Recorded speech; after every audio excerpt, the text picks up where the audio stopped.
even when I was taking the kids to school in the car,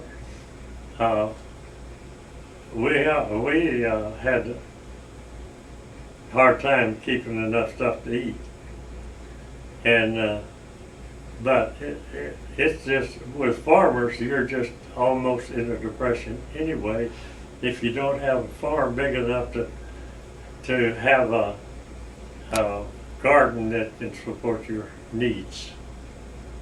Or, well, I'll say your needs, because you can have corn and so you can grind it up and make meal, and wheat that you can grind and make flour. And when you grind wheat and make flour without putting all the pesticide, the other things that's in there, you're better off. It's better for you and it tastes better. It has a different taste. So, did the New Deal affect y'all very much? I can't remember any anything that it affected us. That we get attributed to something to the New Deal.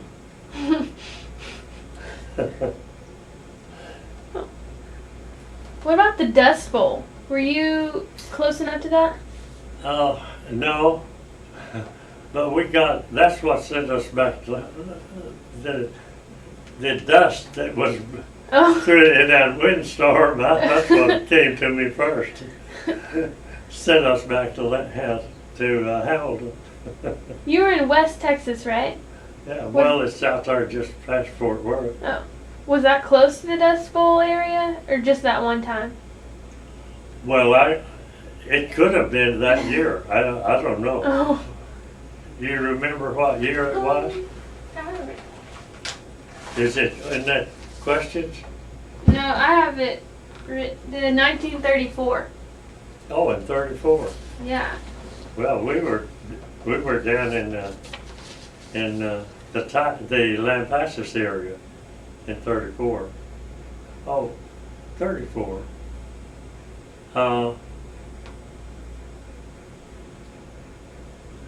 let's see. 14 was 34. I would have been 20. Yeah. So that was about the time we changed and went to Isora. That was probably good. 1934 was also the year the cheeseburger was invented. Do you remember the first time you had a cheeseburger? Cheeseburger? Yeah. No, but you've seen the hamburgers a lot.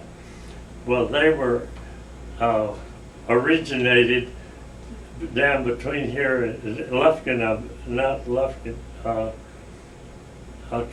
Maybe I'll think of the name of the town, but between Tyler and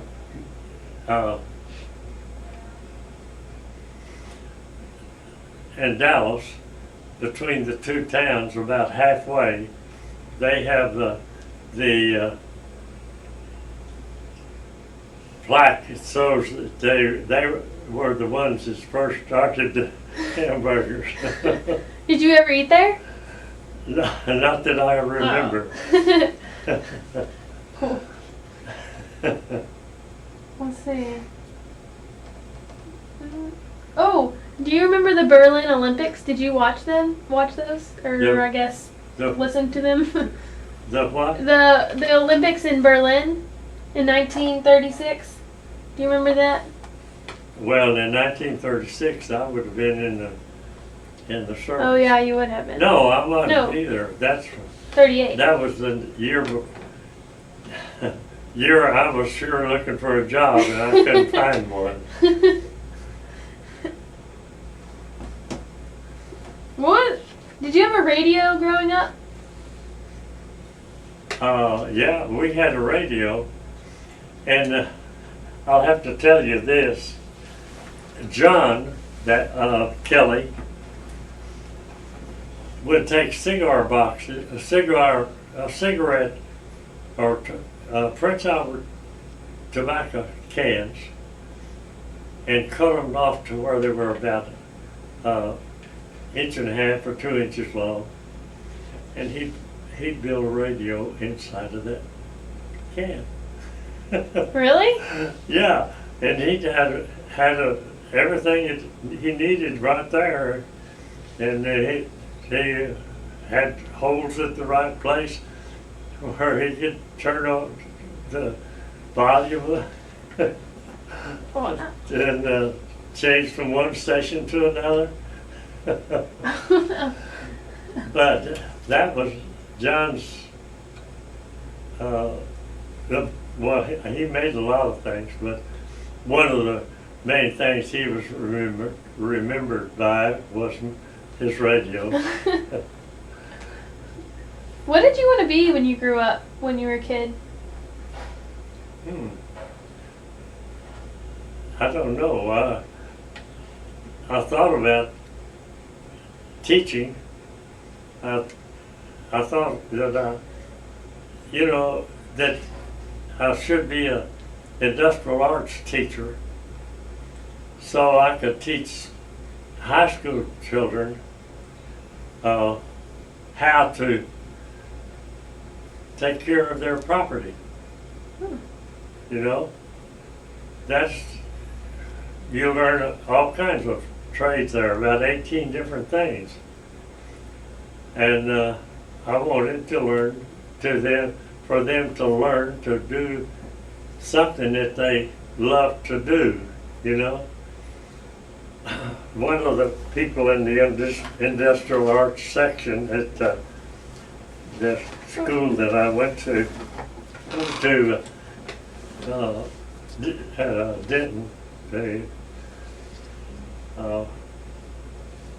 the school there, the industrial arts teacher, one of them, took us over to a house where he had worked over one of the big pianos, laying down like you see in churches. Yeah. Yeah. He had just worked over one of those big pianos, and he did all of the finished work. Now he says, when you get down to the last finish, that's done with your hand.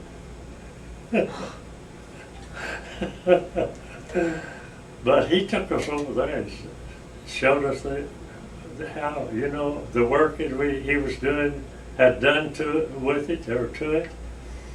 And boy, he didn't do anything to the music part. Now some of that was taken out and laid in aside till he was finished. But he said, if you had seen the top of this when I first got it, you wouldn't believe that it's the same piano. You wouldn't think it could possibly be the same piano. Because when I first got it, it had the gouges in it, and kids that hit it with hammers or something like that, and bend down. Said the first thing I started to doing was going around with an eyedropper and dropping the drop of water to get the wood back up where it belonged. Oh. And, I never heard of that before. He told us on that. That's the kind of thing I wanted to help them to learn to do, And really, you can make a living at it if you want to. Wow. If you were working over, I still can't call the name of those pianos. they're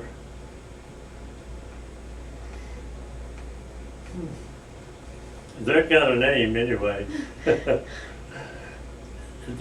Some of them are upright, and some of them are some of the. I might think of it later. Grand pianos? Grand pianos, yeah. Oh, okay. But the grand piano is the one you can do the most with. And you can fix it. And Burl was taking, now that's my brother-in-law, and he was taking pianos, the piano has it's got a lid on top. It just opens up. And back here in this inside, there's a space in there about this wide, about 4 inches, probably 4, some maybe more in some of those. And he was taking that and cutting the top out, notching it out, or well, if it was open all the way, he could just cut off that top piece, saw it off, and put a piece in there to come down, piece to come out, and another piece to come down, and you got a little ledge. You got Wow. to put stuff on. That's a way to spend your money. Go get something to put on that ledge. Oh, have us There's 5 minutes left. 5 minutes. You have a short story? Ooh, well, bubblegum was invented in 1928. So that's kind of cool. 28. Let's see, you were born in 14. Yeah. So I guess you wouldn't have remembered like the Scopes trial. You were 11? 11. Ghost trial. The Scopes trial? The one about evolution and creation? Oh. I'll tell you, my dad was pretty strong. If we had thought about that, he'd have got the Bible and started reading scriptures that would cover that up so you wouldn't even believe it. Anytime we came to him with a question, we could figure we could get the answer.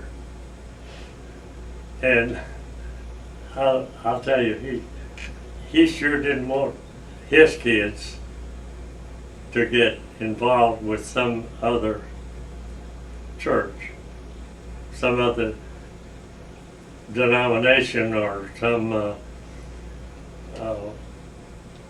kind of a, well, like the Muslims or something like that. And I don't think that group out of Salt Lake City will. Mormons? I don't think they're Christians either. Now, they tell you, I've heard them say it, they tell you on the air, and they have teachers that are teaching it, and they teach it on the air, that you have to be a follower of Jesus or you cannot be a Christian. So you can't go to heaven. Now they're teaching it, and the Catholics, when this priest came in, it wasn't very long after that, maybe 3 months, there was a thing on TBN, that's the Trinity Broadcast Network, That's used to be the only